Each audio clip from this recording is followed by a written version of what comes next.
Hi campers, this is Rachel. I'm the livestock instructor here at MSU Tollgate Farm. I'm going to show you how we take care of our chickens. So domestic chickens are typically either bred to make a lot of meat or lay a lot of eggs. So the variety we have here are all different egg laying varieties. So this here is a buff Orpington hen, so that means she's a female, she's a girl. And we'll show you where they lay eggs in our nifty mobile coop here. You see our coop has wheels on it, so we can rotate it around. It's got these neat nesting boxes where we can check it from inside or outside the coop. Here's one of our girls. We can check underneath and see if she's got an egg. Oh, yep, she's hiding a few eggs. So we'll collect those from her. We can check up top. Oh wow, got a full house.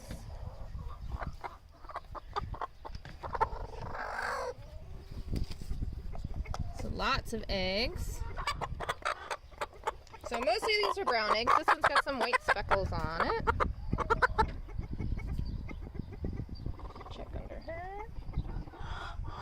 Here's something maybe you haven't seen before. It's a pretty blue egg. So these taste exactly the same as the brown egg. They're just laid by a different breed of chicken. Last but not least, one more brown egg.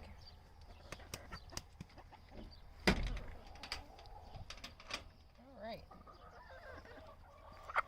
So, in order to make sure our eggs are super nutritious, we have to feed our chickens really well. Let me put this hen down so I have some free hands. Set these down for a minute. I'm gonna go lay on them or peck at them. Alright.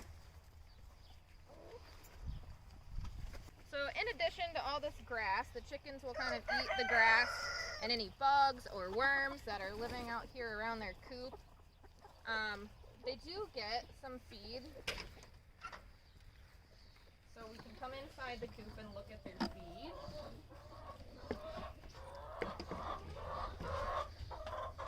So this is what their feed looks like. And the main ingredients are corn and soy. And it gets compressed into this little pellet just so it's not as messy or dusty when we feed it to them. So they eat a lot of soy because soy is pretty high in protein. It's a legume, which means it's like a bean. So this layer feed is 17% protein.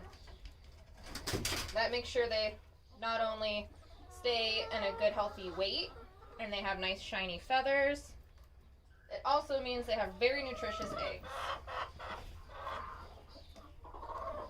We also make sure all our animals always have access to nice clean water.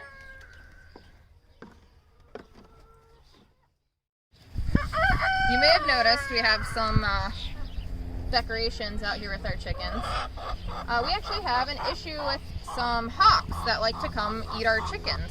So having these little ribbons on stakes that are flapping, a little bit noisy, and kind of an odd color outside that really contrasts with the grass and dirt, it's, you know, a way to try to deter the hawks from taking our chickens and eating them, having a nice chicken snack.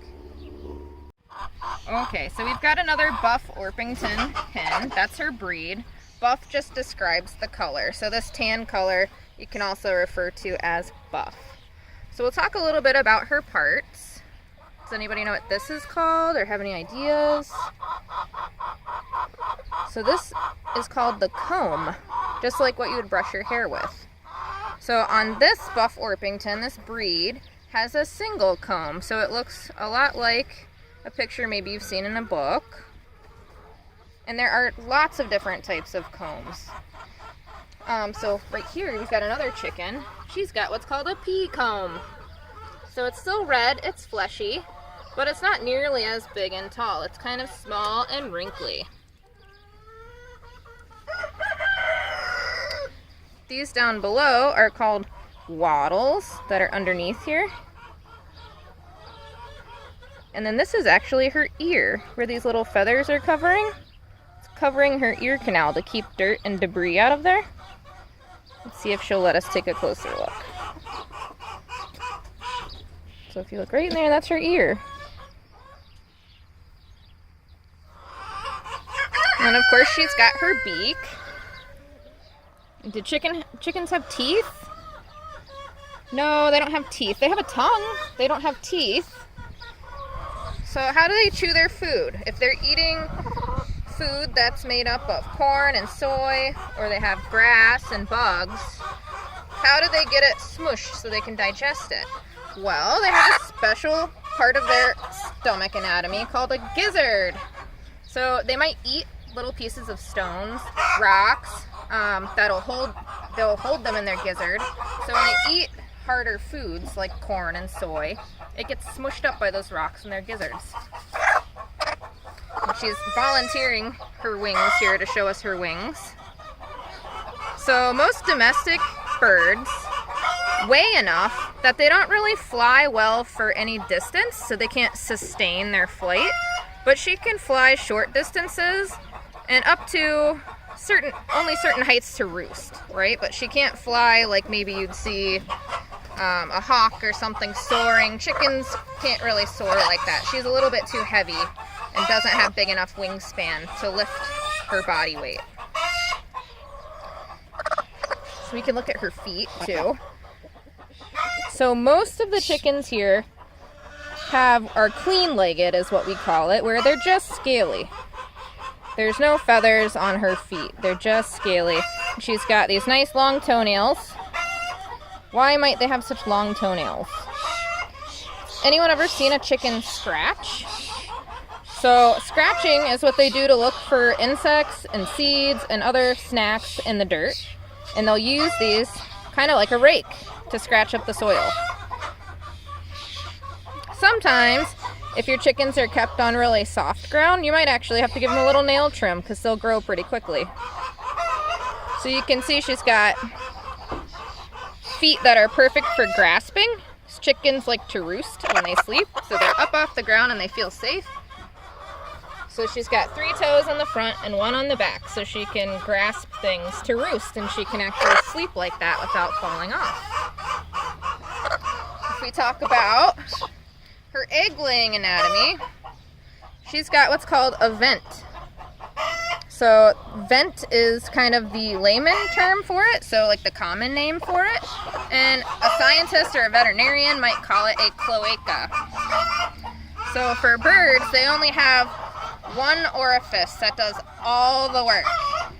So that means she's laying her eggs out of her vent, and she's also passing any fecal matter or like urea, which would be like the equivalent of her urine, all out of the same orifice. So it's kind of different than some mammals where they have, you know, different parts for fecal matter and different parts to pee, right? So she's just got this vent that does all the work. So this breed is called an Easter egger. It's actually a mix of a couple different kinds of breeds. But the traits that they have in common among Easter eggers is that they have these really cute fluffy cheeks, and they typically have a pea comb where it's much smaller than the single comb. So they do well in the Michigan cold, mostly because, you know, their comb, without having all the little frilly bits that stick up, they're not as at risk for frostbite or getting cold on their comb because it's really small. She lays blue eggs. You can kind of see that her legs are also clean, so they don't have any feathers on them, but they almost have like a greenish tinge to them. So we describe this color as willow, kind of like the branch of a willow tree, kind of has this pretty green tinge to it. So a lot of birds that lay blue eggs will have this kind of willow colored skin on their legs. Another way we can kind of get an indicator of what color their eggs might be is by looking at the chicken's earlobe. So hers is a little more bluish tinged than a brown egg layer's would be. She's also got some a lot different colors than our buff Orpington, right? She's got wide variety of colors on her feathers. She's got a much smaller tail.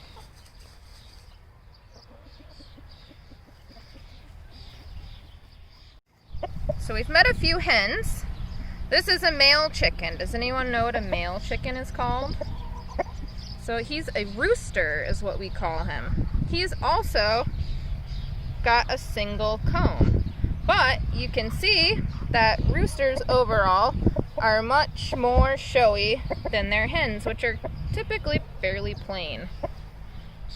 So this is a black copper Maran is what they're called. They're a French breed, and the word Maran in French means brown.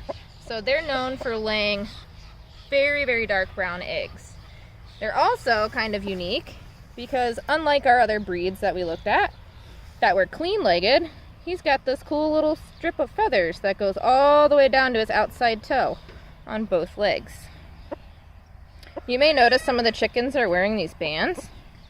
That's a good way we identify our chickens. So if they ever need treatment or medicine, or they have an injury that needs to be monitored, we know how to identify them so we can take good care of them. So roosters have some slightly different anatomy, some of which are these beautiful hackle feathers. So if they're intimidating something that's chasing their hens, like the hawks we talked about that have been coming after them, if you look at him head on when they're smooth, he doesn't look so scary. But if he puts his hackles up, he looks a lot bigger. So sometimes they'll use some muscles on their pin feathers to lift those hackles and make themselves appear much bigger and scarier to predators, and sometimes even other roosters that maybe want to encroach on their territory or some of their hens. Another cool part of rooster anatomy that hens lack is this nail here. Does anyone know what this is called? Any guesses? So this is called a spur. So if he were defending his hens from either a predator or a strange rooster, he would jump up and use these spurs to jab whoever was threatening. So these will grow a quarter to a half an inch every year that he's alive. So it's also a fun way to try to estimate the rooster's age. So he's about 3 years old. You can see how long his are.